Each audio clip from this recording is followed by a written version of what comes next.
안식일이 시작되는 첫 시간입니다. 예배가 시작되기 전에 우리 모든 성도님들께 제공되는 이 찬양이 얼마나 참 평화롭고 얼마나 감사한 그러한 시간인지 모르겠습니다. 우리의 마음속에 하늘의 평안이 우리 모든 성도님들에게 함께 하시기를 이 시간에 간절히 바라겠습니다. 산호라면은 참 여러 가지 위기들이 닥칩니다. 그런데 그 위기 때 우리가 어떻게 반응하느냐에 따라서 또 우리가 어떻게 선택하느냐에 따라서 어쩌면 그것들이 새로운 미래를 만나는 기회가 되기도 합니다. 아시다시피 오늘이 71년 전으로 돌아가면은 우리 한국의 전쟁이 시작됐던 날입니다. 6.25. 이 6.25가 우리 모든 민족들에게 잊을 수 없는 또 모든 가정마다 참 깊은 상처들을 남긴 그러한 그 뼈아픈 그러한 체험들입니다. 그러나 돌이켜 보면은 어쩌면은 이 6.25의 전쟁 와중에 한국의 복음화가 더 이렇게 빨리 이루어지지 않았을까 하는 그런 생각들을 가져보는 것입니다. 6.25야말로 우리 모든 민족에게 있어서 정말 생각하고 싶지도 않은 끔찍한 그러한 일이지만은 어쩌면은 그 와중에 우리 모든 한민족들이 하나님의 복음들을 더 쉽게 접할 수 있는 그런 계기들이 아니었을까 하는 생각을 해봅니다. 최근 인류 역사에 있어서 가장 끔찍한 고통은 어쩌면은 2차 대전 당시에 이 나치에 의한 유대인들의 학살이 아니었을까 그렇게 생각합니다.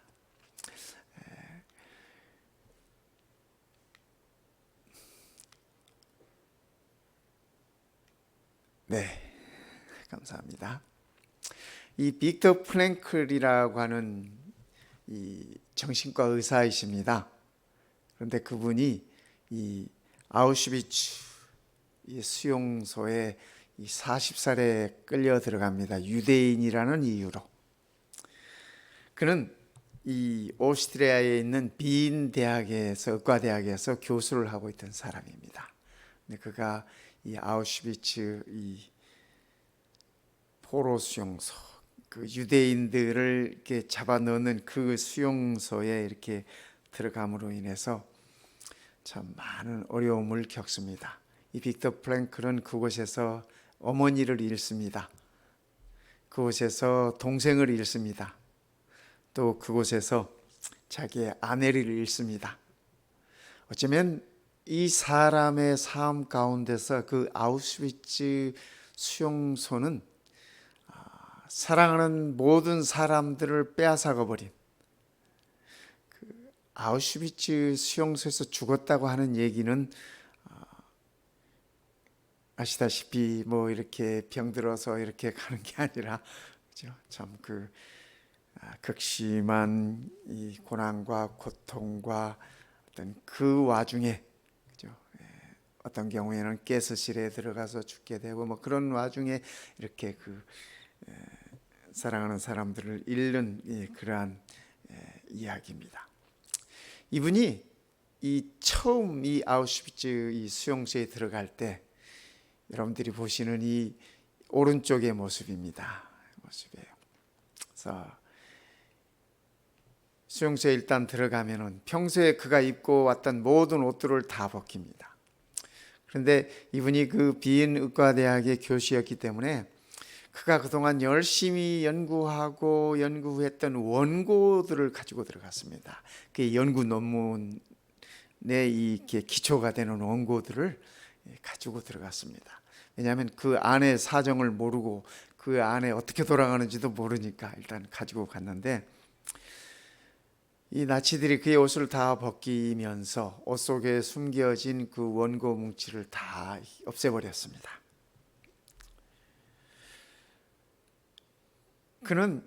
그가 그동안 이 학자로서 의사로서 연구해 오던 것들을 다 잃어버린 그 순간 정말 절망에 빠졌습니다.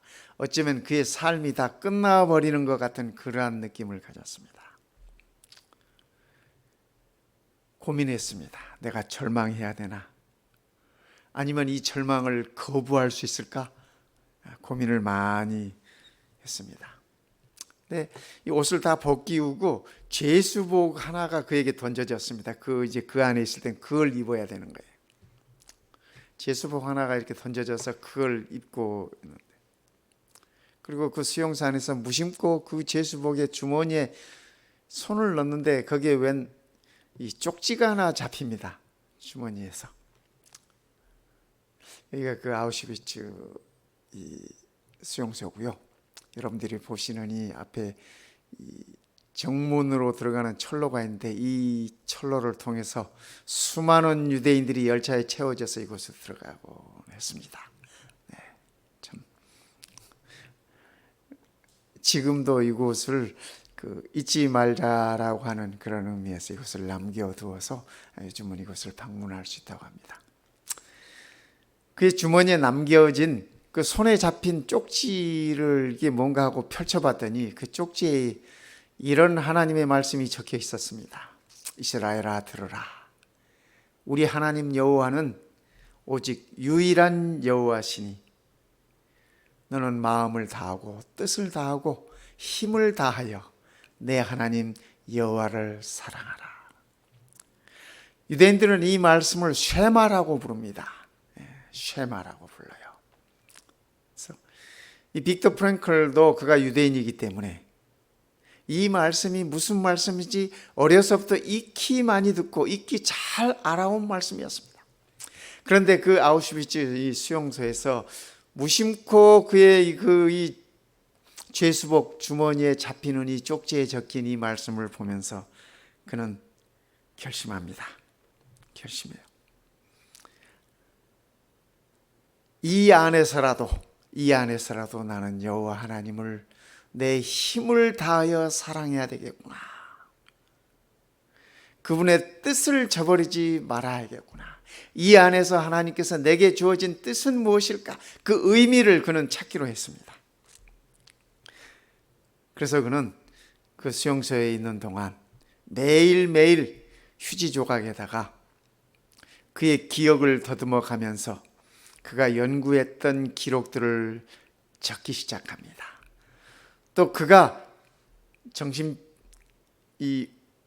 의사였기 때문에 수용소 안에 있는 많은 그 고난 중에 있는 고통 중에 있는 자기 동족들 유대인들을 이렇게 보면서 관찰하면서 상담하면서 그런 것들을 그가 이 쪽지에 적기 시작했습니다. 그 모든 것들이 그가 이 수용소에서 살아남을 수 있는 힘을 그에게 제공했습니다. 나중에 1945년에 그가 이 수용소에서 나옵니다. 살아서 나와요. 아내도 잃고 어머니도 잃고 동생도 잃고 다 잃었지만은 이 사람은 살아서 나와. 연합군에 의해서 나오면서 그가 학교에 이렇게 복귀하면서 로고 테라피라고 하는 것의 창시자가 됩니다. 이 로고 테라피라고 하는 건 뭐냐면 그가 그 수용소 안에서 경험했던 것들을 이렇게 정리하면서 또 관찰하고 연구했던 것들을 정리하면서 인생의 의미가 인간을 치유하고 살리는 가장 중요한 요인이다라고 하는 사실을 그가 연구를 통해서 밝혀내기 시작했습니다. 그 수용소 내에서도 아우슈비츠 수용소 내에서도 살아남은 사람들은 그 극한 상황 가운데서라도 어떤 그 삶의 의미를 살아야 하는 의미를 잃지 않은 사람이었다라고 하는 것이 그가 이 관찰한 내용들이었습니다. 그래서 환자가 치유를 받는 데 있어서 질병을 극복하는 데 있어서도 끝까지 자기의 의지를 놓지 않고 살아남겠다고 하는 그러한 그 강한 의미가 그의 질병을 치료해주고 그의 삶을 생명을 살린다고 하는 것을 그가 이렇게 밝혔습니다. 현대의학에서는 이것을 가리켜서 로고테라피라고 합니다. 로고테라피라고. 이분이 이 빅터 프랭클이 92세까지 살으셨습니다. 굉장히 장수했죠. 어쩌면은 그 수용소 안에서 젊은 나이에 이렇게 그의 삶이 끝날 수도 있었는데 이분이 92세까지 장수하셨습니다. 그분이 하는 얘기 중에 이런 얘기가 있습니다. 이 자극을 받으면 사람이 어떤 자극이 오면 그 자극이 외부에서든지 내부에서든지 어떤 내게 자극이 오면은 그 자극에 반응함에 있어서 공간이 있다. 이렇게 전문적인 얘기니까 그냥 우리 쉽게 표현하면 어떤 외부에서든 내 안에서든 어떤 자극이 오면은 내가 그 자극에 어떻게 반응하느냐에 따라서 내 삶이 달라진다고 그가 그렇게 얘기합니다.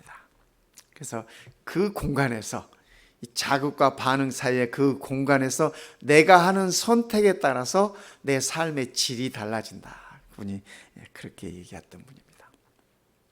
오늘 여호와 일의 하나님을 우리가 공부하면서 우리가 익히 잘 아는 말씀이 그렇지 않습니까?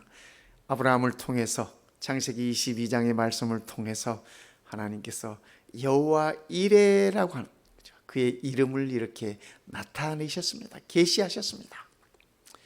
아브라함 역시 그의 삶의 갈림길에서 선택해야 하는 갈림길에서 그는 원망이 아닌 순종을 선택합니다. 절망이 아닌 믿음을 선택합니다. 창세기 22장의 말씀은 아브라함의 이 이야기는 아브라함이 원망할 수 있는 상황에서 순종하겠다고 하는 선택을 하고 그가 절망적일 수밖에 없는 그런 상황에서 믿음으로 나아가겠다고 하는 그의 선택을 우리는 이 창세기 22장에서 보는 것입니다. 어떤 일이 있었는지 우리가 잘 아시지 않습니까? 100살에 얻은 아들, 외아들 하나밖에 없는 그 아들을 하나님께서 번제로 드리라고 말씀하세요. 번제라고 하는 것은 여러분 이 그림에서 보시듯이 단 위에 나무를 쌓고 제물을 불태워서 하나님께 드리는 것입니다. 하나밖에 없는 그 외아들을 그렇게 하나님께 드리라고 하나님께서 말씀하셨어요. 아브라함이 하나님께 원망할 수밖에 없는 그런 상황에서 순종하겠다고 결심해요. 그리고 그의 발걸음을 옮겼습니다. 그렇죠? 아브라함이 그의 손을 들어 아들의 생명을 취하려고 했을 때 하나님께서 그에게 말씀하시고 말리시고 죽이지 말라고 말씀하시고 내가 이제야 너를 알았다. 하나님께서 그제야 알으셨겠습니까? 그죠? 네. 내가 이제야 너를 알았다. 내가 준비해 놓은 저 양을 잡아서 번제를 드려라. 그 산에서 하나님께서 하시는 말씀이 그 사건을 통해서 아브라함이 그 땅의 이름을 여호와 이레라고 합니다. 그러면서 하는 말씀이 오늘날까지 사람들이 이르기를 여호와의 산에서 준비되리라 하더라. 여호와의 산에서 여호와께서 준비하셨다고 하는 그 말씀을 아브라함은 남깁니다. 성도 여러분, 오늘 이 안식일 우리도 여호와 일의 하나님을 만날 수 있으면 좋겠습니다. 창세기 22장에서 우리들에게 여호와 일의 하나님을 만날 수 있는 길을 이렇게 보여주십니다. 저는 그 길을 소개하려고 하는 것입니다. 첫 번째, 위기를 시험으로 수용할 줄 알아야 한다. 아브라함에게 있어서 하나님께서 그의 아들을 번제로 드리라고 말씀하셨을 때 그것은 그에게 있어서, 그의 삶에 있어서 인생 최대의 위기였습니다. 그렇지 않습니까? 아들 이삭을 하나님께 드려버리면 그의 삶에 의미가 없습니다. 살 수 있는 의욕도 없습니다. 사라는 아무것도 모르고 있었으니까 만약에 사라가 조금이라도 눈치를 채거나 알았더라면 아마 그 소식만으로도 사라는 충격받아서 죽었을 거예요. 그 사실을 아니까 아브라함은 아내에게 말하지 않았어요. 창세기 22장 1절에 이렇게 말씀합니다. 그 이후에 하나님이 아브라함을 시험하시려고 그를 부르시되 아브라함아 하시니 그가 이르되 내가 여기 있나이다. 하나님께서 아브라함을 시험하시려고 아브라함을 테스트하기 위해서 그 아들을 번제로 드리라고 말씀하신 것을 우리는 알 수 있습니다. 성도 여러분, 시험 좋아하십니까? 그죠? 시험이 너무 좋아가지고 설레이고 기다려집니까? 학창 시절에 그죠? 시험이 좋아서 설레인 사람은 아무도 없었어요. 시험이 기다려지는 거,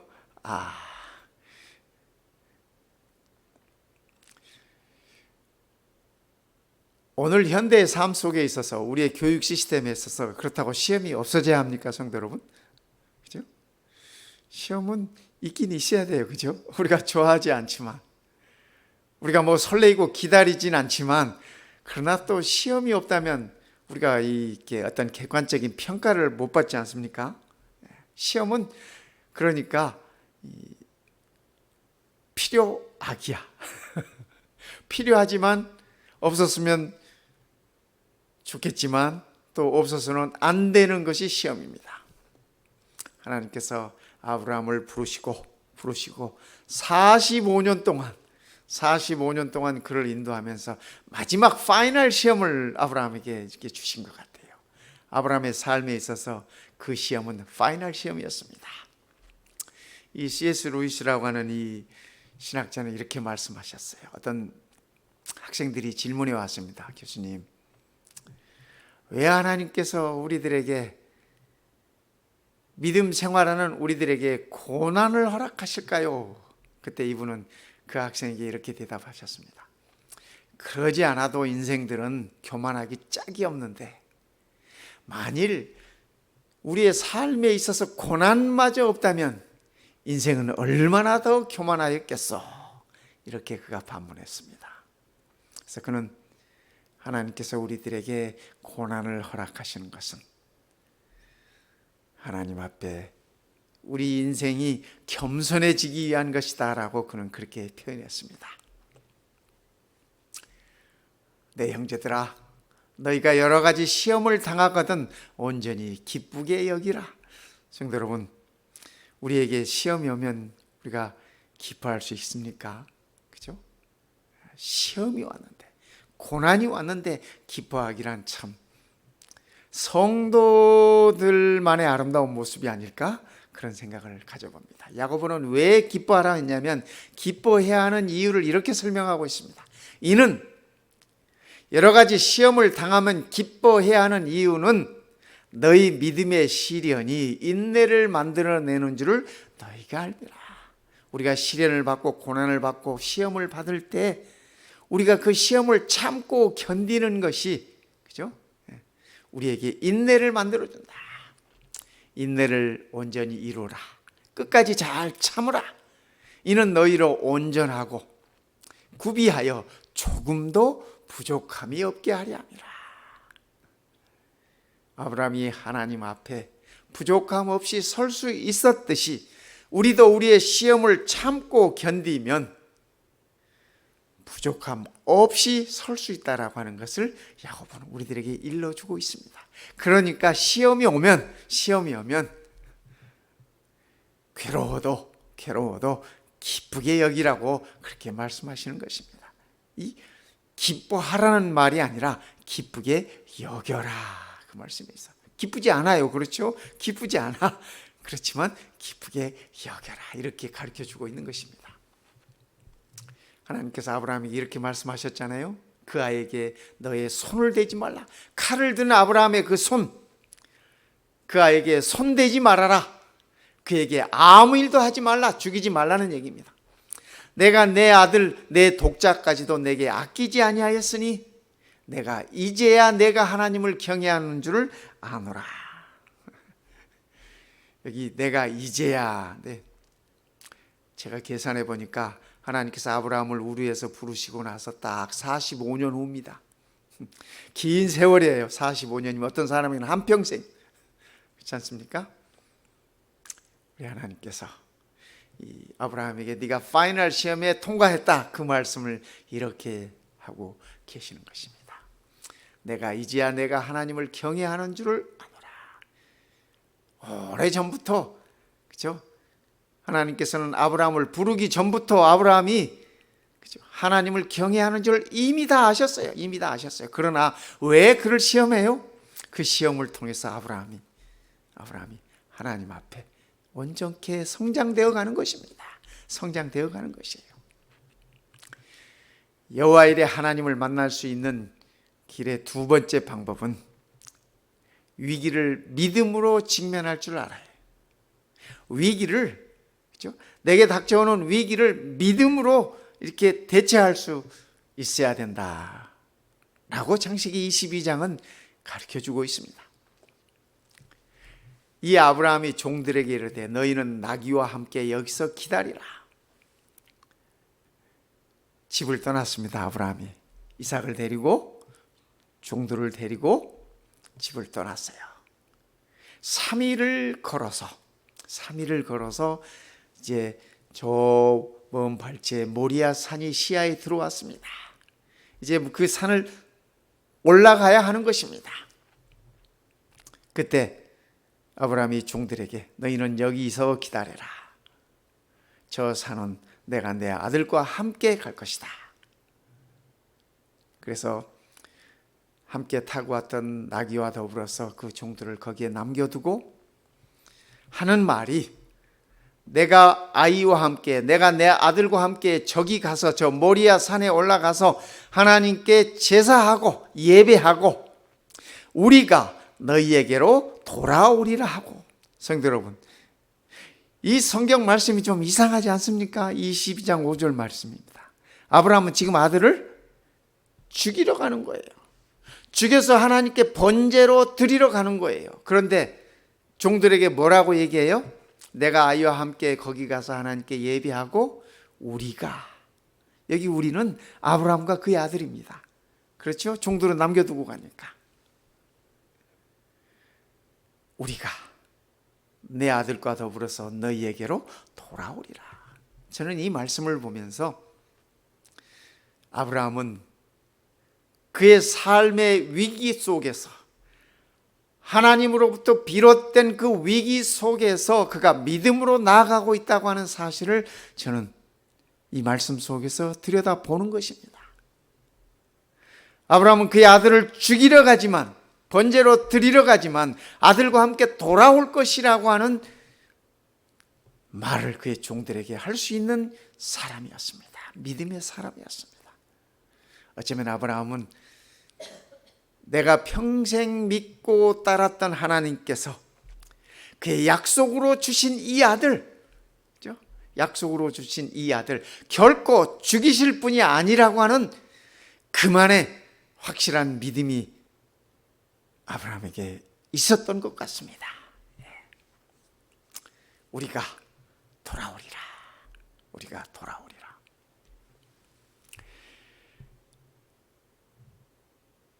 가는 도중에 이제 모리아 산으로 올라가는 길에 이삭과 아브라함 둘만 올라갑니다. 이삭의 등에는 나무찜이 실려 있습니다. 나무찜이 실려 있어요. 이삭이 그 아버지 아브라함에게 말하여 이르되 내 아버지여 하니 아브라함이 가슴이 철렁했습니다. 이 녀석이 왜 나를 불러? 그렇죠?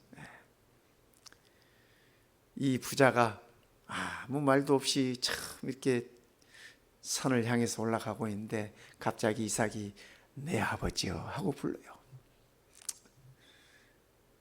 내 아들아, 내가 여기 있노라. 저는 이 아버지와 아들의 대화를 이 성경에서 이렇게 읽으면서 참 이 아버지와 아들의 관계는 참 끈끈한 관계인 것 같아요. 우리가 보통 아버지를 부를 때 아버지 하지 내 아버지요 이렇게 부르질 않아요. 그렇지 않습니까? 근데 이삭은 그의 아버지를 내 아버지요 이렇게 부르거든요. 그랬더니 또 아버지는 뭐라고 대답해요? 내 아들아, 내 아들아. 우리 아들같이신 장로님, 아들 부를 때 내 아들아 이렇게 부르십니까? 그죠? 내 아브라함은 내 아들아, 내가 여기 있다. 이삭이 이르되 불과 나무는 있거냐? 이삭의 주머니 속에 불이 있고 그의 등에는 나무가 있어요. 나무가 있어요. 불과 나무는 있거니와 번제할 어린 양은 어디 있나이까? 아브라함이 가장 듣기 두려워하는 말을 그의 아들이 하는 것입니다. 아들이 조금만 눈치가 있으면 재물이 없다는 사실을 알 것이다. 그 재물이 너라는 사실을 아브라함은 이야기하고 싶지 않아요. 마지막 순간까지. 그런데 그 와중에 이삭이 그 질문을 하는 것입니다. 아브라함의 가슴에 이 말은 청천벽력 같은 말이었습니다. 아브라함이 이렇게 대답하지 않습니까? 내 아들아, 번제할 어린 양은 하나님이 자기를 위하여 친히 준비하시리라고. 믿음이 없이는 할 수 없는 말 아닙니까? 우리가 돌아오리라고 얘기했던 그 아브라함의 믿음이, 그죠? 그 믿음이 이 말씀, 그의 대답 속에도 포함되어 있다고 저는 그렇게 여겨지는 것입니다. 하나님이 자기를 위하여 친히 준비하시리라. 저는 이 말씀은 성령께서 믿음을 통하여 일러주신 말씀 같아요. 그렇죠? 아브라함이 어떻게 대답하느냐에 따라서, 그죠? 하나님께서 준비해 주실 것이다. 하나님께서 친히 준비하시리라. 아브라함이 한평생 그가 믿어왔던 하나님에 대하여 그가 얼마나 강한 믿음을 소유하고 있었는지 이 대화 가운데서도 우리는 볼 수 있습니다. 성도 여러분, 우리도 오늘 이런 믿음 소유하게 달라고 그렇게 기도하십시다. 우리가 평생 이 하나님 의지하고 살아왔지 않습니까? 오늘까지. 그렇죠? 오늘 우리가 감당할 수 없는 어떤 시험이 온다 할지라도, 그죠? 때로는 그 시험이 하나님의 시험으로 인하여 우리들에게 오는 것일 수도 있습니다. 그럴지라도 아브라함이 그의 시험을 믿음으로 대처했듯이 우리도 우리에게 닥쳐오는 시험들을 우리의 믿음으로 대처할 수 있으면 좋겠습니다. 모리아 산에서 어린 양을 예비하셨던 그 하나님, 모리아 산에서 아브라함에게 어린 양을 준비시키셨던 그 여호와 일의 하나님께서 갈바리 산에서 우리를 위하여 또 다른 어린 양을 준비하셨습니다. 여호와 일의 하나님, 그 하나님께서 친히 우리를 위하여 제물을 예비하셨다고 하는 말씀입니다. 요한은 얘기합니다. 예수께서 자기에게 나오심을 보고 이르되 보라, 세상 죄를 지고 가는 하나님의 어린 양이로다. 성도 여러분, 우리가 감사하십시다. 우리가 즐거워하십시다. 여호와 일의 하나님께서 갈바리 산에서, 모리아 산과 갈바리 산은 같은 산입니다. 같은 산이에요. 아브라함 시대 모리아 산에서 이삭을 대신하여 아브라함을 위하여 어린 양을 예비하셨던 그 여호와 일의 하나님께서 2000년 전 갈보리 그 산에서 오늘 우리를 위하여 어린 양을 준비하셨다고 하는 사실입니다. 우리가 믿는 하나님이 여호와 일의 하나님이라고 하는 사실을 기억하면 좋겠습니다. 하나님이 세상을 이처럼 사랑하사 독생자를 주셨으니 얼만큼 사랑하세요? 우리를 살리기 위하여, 이삭을 살리기 위하여 어린 양을 예비하셨듯이 우리를 살리기 위하여 하나님께서 그의 독생자 아들을 친히 예비해 주셨다고 하는 말씀입니다. 이는 그를 믿는 자마다 멸망하지 않고 영생을 얻게 하려 하심이라. 성도 여러분, 우리는 영생을 보장받은 자들입니다. 미국 사람들 말로 개런티. 감사하지 않습니까? 기쁘지 않습니까? 이 하나님의, 이 여호와 일의 하나님이 우리를 위하여 아들 예수 그리스도를, 독생자를 주셨으니 말입니다. 우리에게 그 어떤 시험이 온다 할지라도, 그 어떤 고난이 온다 할지라도, 그 어떤 고통이 온다 할지라도 우리는 믿음으로 기쁘게 여길 수 있는 것입니다.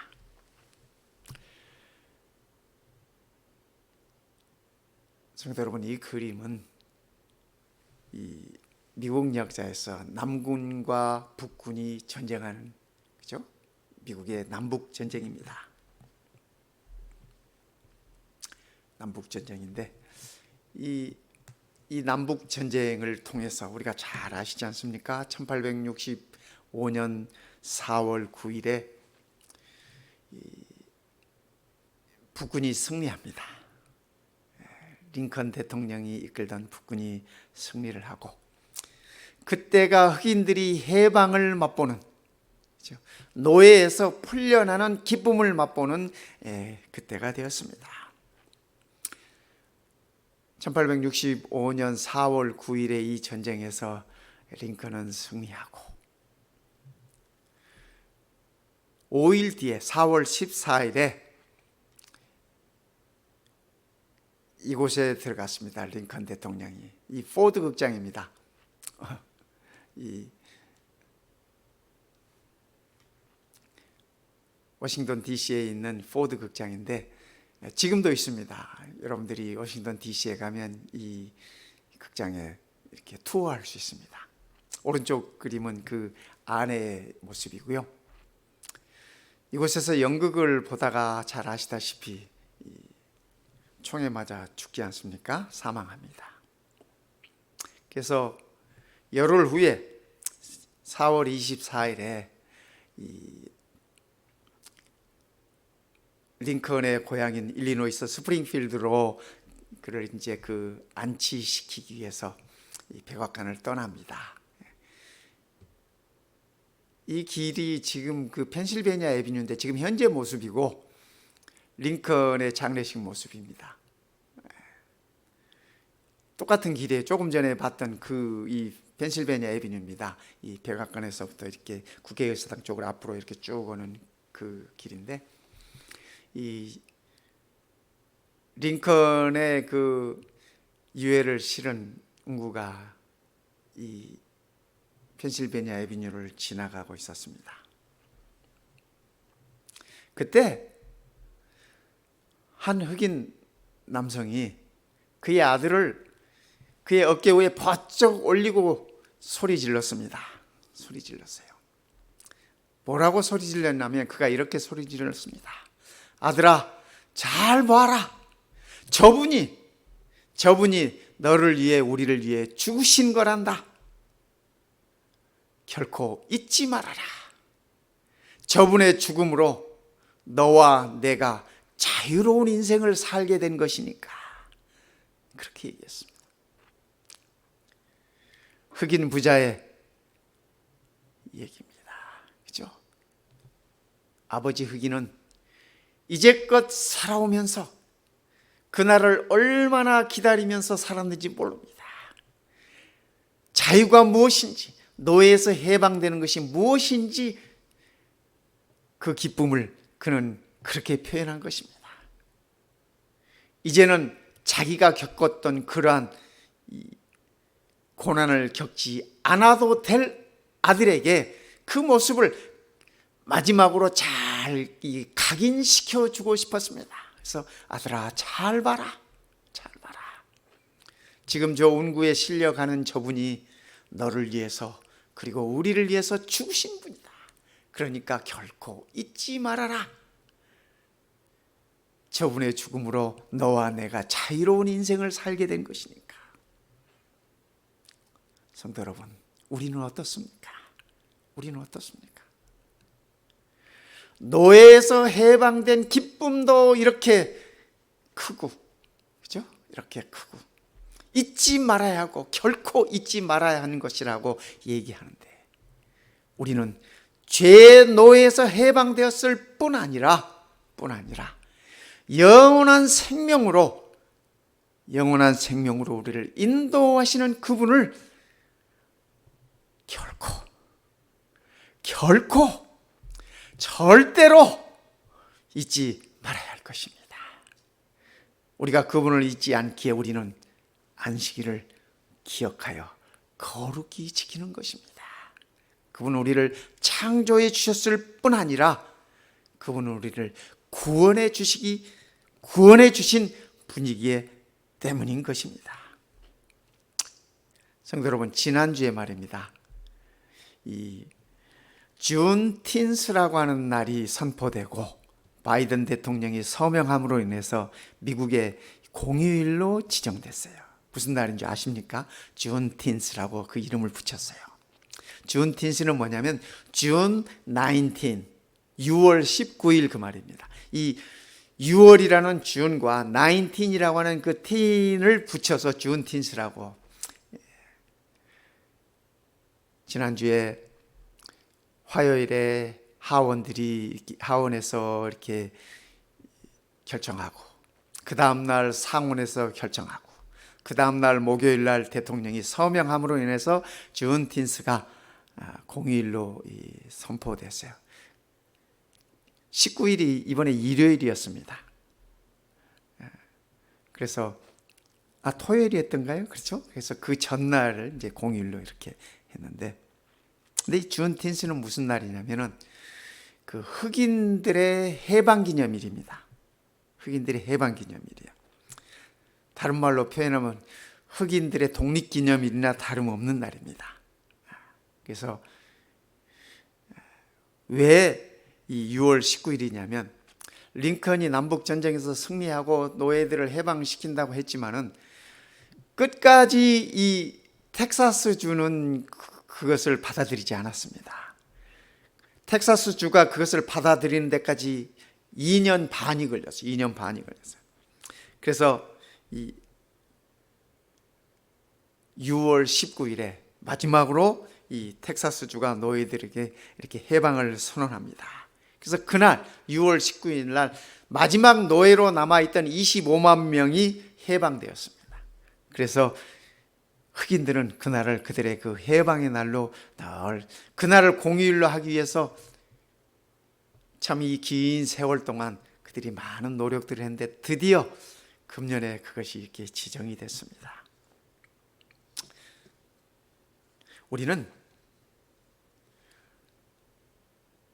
우리 죄인들은 해방된 기념일을 이렇게 이렇게 국가적으로 이렇게 정할 수는 없지만, 그러나 우리가 느끼는 기쁨은 더 큰 것 아니겠습니까, 성도 여러분? 이 땅에서의 어떤 해방, 자유, 우리나라 사람들이 8월 15일 이렇게 잊지 못하지 않습니까? 그날 자유를 얻었기 때문에, 해방되었기 때문에. 그래서 저도 8월 15일 날 결혼했죠. 성도 여러분, 여호와 일의 하나님은 우리를 위하여 준비해 주시는 하나님이십니다. 우리의 희망의 미래를 준비해 주시는 하나님입니다. 오늘 비록 고난이 있다 할지라도, 오늘 비록 힘든다 할지라도 우리의 희망적인 미래를 준비해 주시는 하나님이십니다. 우리의 축복의 미래를 준비해 주시는 하나님이십니다. 하나님은 아브라함에게 말씀하셔서 이삭을 통해서 내 자자손손 축복의 통로가 될 것이다 라고 말입니다. 오늘 우리도 여호와 일의 하나님께서 동일한 축복의 미래를 우리들에게 약속하시는 것입니다. 여호와 일의 하나님은 언약의 미래를 우리들에게 제공하시는 하나님이십니다. 친히 준비해 주시는 하나님이십니다. 성도 여러분, 여호와 일의 하나님을 결코 잊지 마십시다. 우리에게 죄에서 자유를 허락하시고 죄에서 해방시켰을 뿐 아니라 영원한 생명으로 우리를 인도하신 그분을 결코 잊지 마십시다. 절대로 잊지 마십시다. 하나님과 더불어 오늘 이 안식일, 여호와 일의 하나님과 더불어 오늘 이 안식일 가장 행복한 안식일이 되시기를 이 시간에 간절히 바랍니다. 기도하겠습니다. 우리 아버지 하나님, 우리를 위하여 여호와 일의 하나님이 되어주셨음을 인하여 참으로 감사합니다. 우리를 위하여 모든 것을 예비하시고 심지어 아들의 죽음까지도 예비해 주셨으니 그 은혜를 참으로 감사드립니다. 이제 우리의 삶과 믿음은 주님 오시는 날까지 영원히 여호와 일의 하나님을 잊지 않는 삶과 믿음이 되도록 축복하여 주시옵소서. 오늘 이 안식일 우리 모든 성도들 가슴마다 여호와 일의 하나님의 이름을 각인시켜 주시옵기를 우리 주님 예수님의 이름으로 간절히 기도드리옵나이다. 아멘.